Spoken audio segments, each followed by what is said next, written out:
So he tries to kill himself.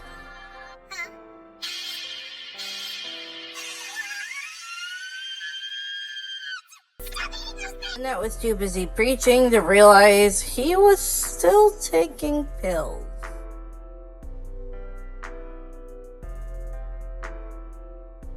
No, impossible. Nobody could be this weak. There must be an... She now realizes she fucked up again. Episode 2 begins with Sensei getting lost. Taking those damn pills. Was that the fucking magic school bus flying through his head? Holy shit, my brain was right! I'm just kidding. Sensei learned a new skill to translate the world's language. Wait, what? How the fuck was he talking to Annette if he doesn't know the language? Okay. There's this voice in his head saying he had learned a new skill that Sensei doesn't like the voice in his head. But no time to process that. There's something going on. Of course, it's a scene you probably would see in a straight-up hentai. I've seen enough to know what's happening here. Okay, real talk though. Why is it that every time I watch anime, someone always has to walk in at the worst time possible? And then I'm left having to awkwardly explain, no, I'm not watching porn. It is fact anime. Why? Has that happened to any of y'all before? And if so, what did you do or say? I want to go hide in a corner now because my aunt now thinks I'm a fucking weirdo watching animated porn fully clothed. I just want to watch anime peacefully and judgment-free. Read up my mind, oh kind traveler. Will you join me in death? And she chooses she wants to die alongside Sensei? What?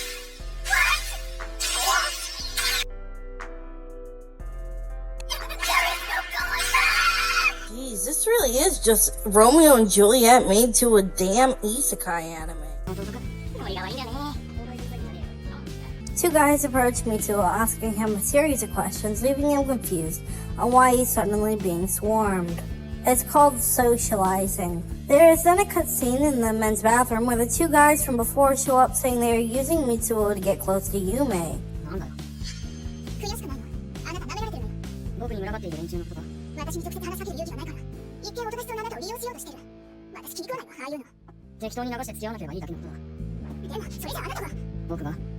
After school, we see Yumi is angry that the guys were clearly using Mitsuo to get close to her, saying he shouldn't let them walk all over him. Wait a minute! That whole scene was in the men's bathroom. How would she have known about that? Unless... Was she hiding in there?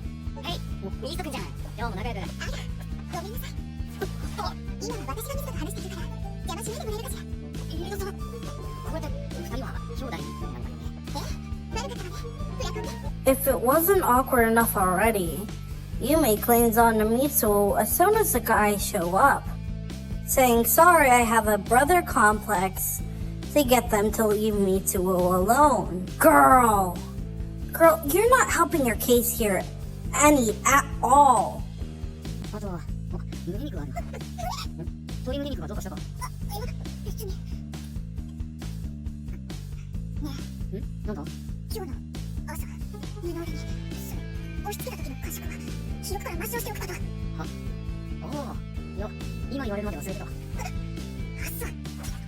Yikes. Way to make shit awkward, Yume. Literally nobody but you were thinking about that. Come on. Side note, why is it that every time I'm always watching anime or editing videos is when I'm hungry? Like, that food looks so good. I really gotta stop editing these when I'm hungry. After dinner, Yume takes a bath. She's really unhappy that Mitsuo has already forgotten about her boob touching his arm. So she decides, I'll just seduce him in a towel and make him want me. Leading us to this scene.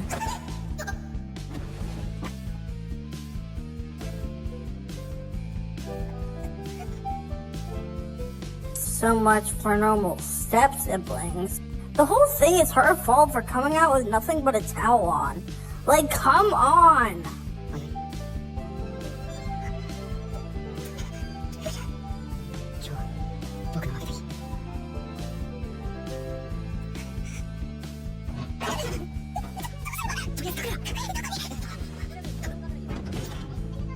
Yeah, so that happened. They didn't go any further. Thank gosh for that. It still doesn't change just how damn awkward it is watching the scene. I felt so gross after that I just wanted the damn show to end. Still, she catches him with one of the iron stakes hidden under the bed from the gruesome murder scene that had occurred the night before. Her also explaining that all the chat messages were not from anyone, but he was sending them to himself the entire time. We also find out Fez happens to go to the same school as Takumi. Talk about coincidence. He sees another girl with a similar sword as Fez and freaks out. She also, of course, happens to attend the same school. She tells him not to trust everything he sees, pointing a popsicle stick at him, causing him to flinch. What a pussy. Going back over to Blondie, who shows up out of nowhere, had said she wanted to turn him in herself, but telling him he should be the one to turn himself in, still believing he's the one behind the murder. So he runs away. Real heroic. What a pussy this guy is. Nez shows Takumi her sword, saying he needs to find his own. Wait, a what sword? Yeah, that's the actual name for it. Who thought that was a good idea? It's crazy to think they just pulled their D-sword out of thin air. Change reality. I can think of a lot of things a D-sword can change. You mean I can use my D-sword to make my D even bigger than 12 inches? Anyway, a random earthquake begins shaking his entire small crate of a house. The people in the city are going insane, insanely brutally killing one another, or stealing a bunch of things. Despite an earthquake, all seems fine. The fight goes on for a while until Nai pulls up, becoming fucking Katara, freezing the fucker to the floor. Find out that Takumi was the one who wrote the equation for the machine when he was a child, meaning he was the one who created the device. Pink-haired Remy tells Takumi he's never existed in the first place. He was a delusion that was created by the original Takumi. I'm sorry, what? This whole time he never existed? He never existed and was a human that was just spawned into existence like a damn Minecraft character? Okay. Jogan shows up, revealing he's the real Takumi. Basically the original version of this meme. Finally being able to draw his own D-sword now, Takumi now understands what he must do. However, the Gen Madness perpetrator shows up, and she kills herself? Before ending her life, she says that the murders were necessary for him to awaken finally. Also saying she was following some orders she was given at Nisomi Tech. I don't really understand how mass murder was needed for him to awaken. Just for him to be able to pull out his own D-sword. That sounds so bad. My brain is melting faster than the old man Takumi is aging. Now it's time for the actual fight with the big bad. Of course, not after more water bending. Bringing us back to the beginning scene of the anime. And that's the end. Yikes. My head hurts after all that. Yeah, what's the point of having an umbrella? Yeah, for real though. 俺ひょっとして犬飼さんに助けられたっていうか違う透けてる Why are you looking, dude? Little perv. Wait, is she just dry now? Hold on, what? She's just magically dry all of a sudden. Yes, she is, apparently. Anime logic there for you. What Her shoes are wet though. Yeah, just the shoes. Yeah, just the shoes. Wait, why is the mom kind of hot? The mom kind of hot. That's crazy shit. He wants the mom. The mom's cute though. That dog has seen some shit.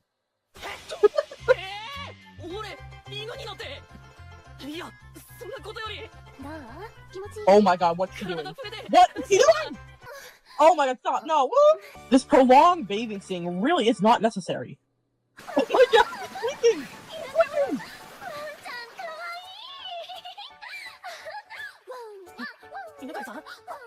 Who takes a bath with their dog anyway? Ew. Oh my god. Oh my god, stop, please. What the fuck? That's what I want to know! Thank god it's over. Oh my god. First question is, how does anybody find this? That's a rhetorical question. I don't know, because someone recommended it to me and said, hey, I have a funny idea for you. Gather a bunch of people and watch this with them. Oh boy. And, well, yeah, that's where we are now. Guys, folks, came in here and said, I got a wholesome anime. I didn't say wholesome. Oh my god, please, please kill me now. The fact that there's 12 episodes of this, and there's an uncensored version is, ew. Ugh. It's like this is a high school girl. This is, brother, I hate that the intro of this anime goes so hard. I mean, it is quite good. Honestly, the intro is probably the best part of this whole anime, unfortunately. Wow. When you watch an anime, she's like, oh, I hope you enjoy Valentino. And she started with, and now I'm sitting here. I'm mistaken the words. I see London, I see France, I see her underpants. Oh.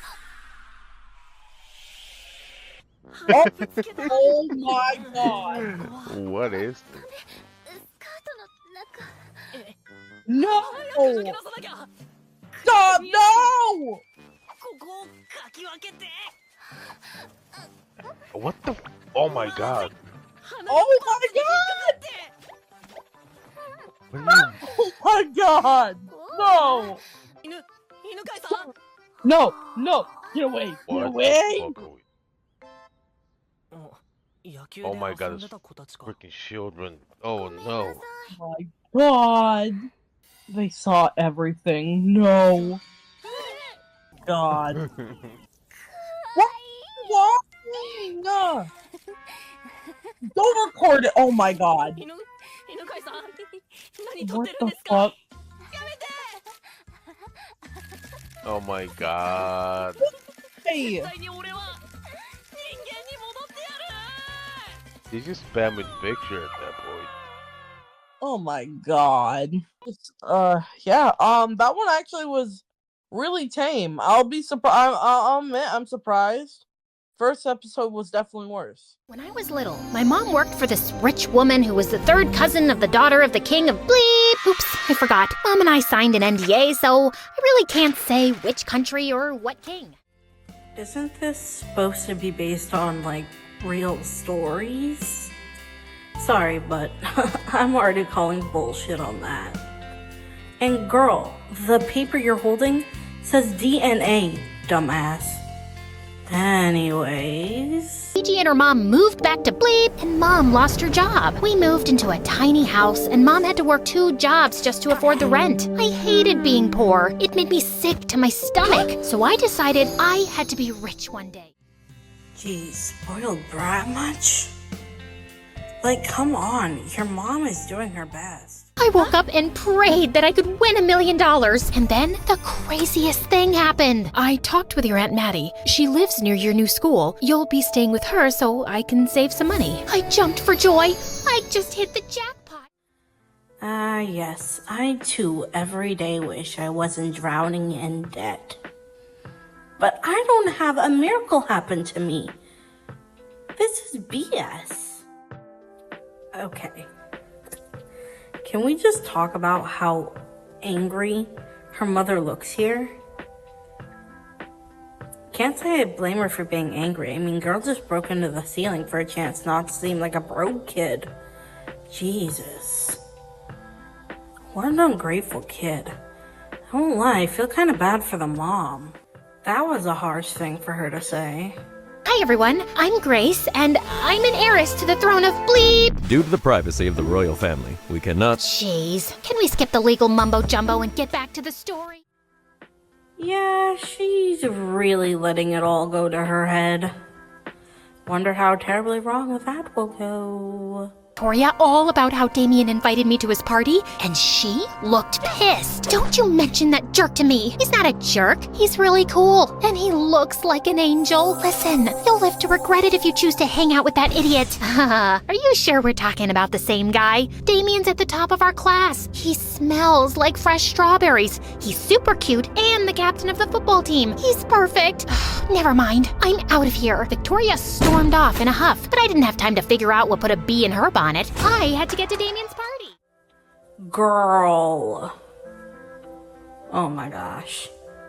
I get you like him and all, but like... That's just a little bit creepy. What are you, stalking him now? For frick's sake, you just met the guy. This This is no way to treat royalty. I want to speak with your manager now. I dragged Brian to the side, but I was so afraid he was going to call the cops on me that I decided to tell him the truth. Listen, there's no way I can pay all that money. I'm seriously not a rich kid. That was all a big lie. I just wanted to fit in. Suddenly, tears started streaming down my face. You know I only have eyes for you. After that, Damien got really busy with football practice. Talk about crazy. Girl is way too paranoid over a guy she just met. Not to mention, I don't believe this for a damn second. And invited me to his piano recital. I'll be playing that piece you like, and a new song I wrote for you. You wrote a song for me? Brian blushed, and so did I. I wouldn't miss your concert for the world. How much you wanna bet? She bails on his ass for the other day. What are you doing here? You're funny. I told you I was picking you up. Oh God, I'd totally forgotten that Damien had invited me to be his date for his family's annual charity ball. Come on, we don't want to be late. Oh wow, would you look at that? I was right. Again. School's head cheerleader kissing when they... Oh wow, guess what? I called that shit. Remember this shit? I knew it was a cheating snake. Saw me? They turned as white as bed sheets. It's not what it looks like. Actually, it is. Damien and I are in love. I was gonna tell you after the party. I just wanted to impress my parents by saying you were my girlfriend. You're their favorite royal and they've been dying to meet you. I slapped Damien hard in the face. Damn, did she just knock his dang tooth out? And stormed out of there to me at school with a huge scowl. I waited for you for over an hour, and you didn't even call. Damn, he outed her. I mean, she kind of deserved it after standing him up like that. Told you all this would blow up in your face, the lying. And most of all, Damien, was he dating you too? No, gross. Damien and I lived in the same foster home years ago. That night at the restaurant, I got a text about our foster mother. She'd gotten into a bad accident. Damien hates that he was poor and he won't tell anyone he's adopted. Or that he and I know each other from a foster home. And he's always trying so hard to impress his snooty parents. You're not that different. He just wants so bad to fit in. Victoria, and sent Brian a dozen I'm sorry memes. I guess moral of the story here is don't judge a book by its cover. But I highly doubt sending a bunch of I'm sorry memes will fix the damn mess that you make, and that's a true story someone submitted. Even if it's fake, it was pretty entertaining, I suppose.